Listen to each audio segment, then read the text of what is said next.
Part 2, Chapter 4. Just before Babe Ruth season began, a counselor from Woodside High came to St. Pius. Most of the kids at St. Pius were going to Catholic high schools, but there was about 10 others besides me who went to the music room to register. Once we were all seated, the counselor stood. "Woodside is a fine high school," he said, "one of the best in the country, and we are expecting that each and every one of you, through your talent and hard work, will make it even better. These next 4 years might just be the best years of your life. Make the most of them." We had already filled out the basic forms, name, address, phone number, that sort of stuff, a week earlier. This meeting was to nail down our schedules. The counselor went into the back office and called us to him one by one. I'll never forget sitting in the music room, trying to make myself believe that I was actually going to be in high school in 4 months. I was sick of St. Pius, sick of being treated as if I were still a little kid. But I wasn't sure I was ready for Woodside either. I was afraid it would be too hard, that I wouldn't be able to make the cut. My turn finally came. The counselor had me sit on a metal folding chair. He looked at my transcript and then smiled broadly. "This is going to be easy. You've put together a fine academic record, Seth. A fine academic record. Your grades are so good, in fact, that you qualify for our honors program. That covers the core subjects: English, mathematics, history, and science." He paused. "PE is required by the state, so all I need to know is what foreign language you want to take, and then we're done." I was stunned. An honors program? I didn't belong in any honors program. He must have seen the fear in my eyes. "Do you want to be in the program?" he asked. I shook my head. "Those classes are too hard. I'm no brain. The kids in there are all going to be smarter than I am. I'll flunk." He leaned back in his chair. "I don't see why you feel that way, Seth. You've done well at St. Pius.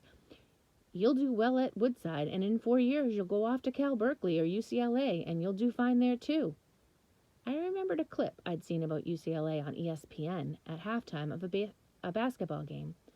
The lecture halls were like huge movie theaters. The library had millions of books, and the students were so serious. Their hands were flying across the keyboards of laptop computers or filling yellow notepads with tiny writing. I couldn't picture myself studying Shakespeare, or about the atmosphere of Saturn.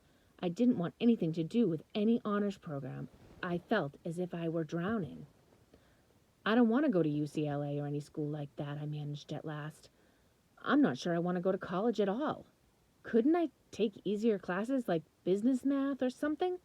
I don't have to be in the honors program, do I?" He breathed in and then exhaled loudly. "No, Seth, you don't have to be in the honors program." He shook his head. "I'll tell you what I'll do.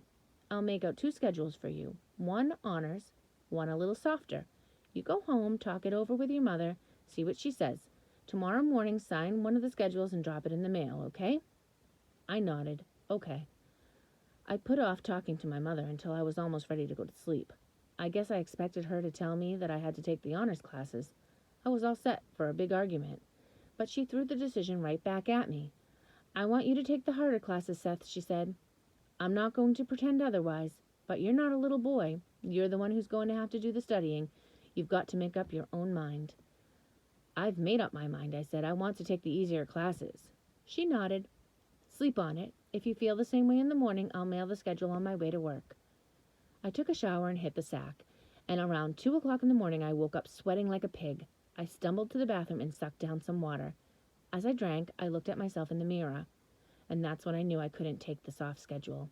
It wasn't that I cared that much about going to a big-time college or being in the honors program. I was afraid that if I backed off on the schoolwork, I might start backing off on hard ground balls. I might start stepping in the bucket on inside fastballs. I was afraid if I didn't go all out in everything, I wouldn't go all out in anything.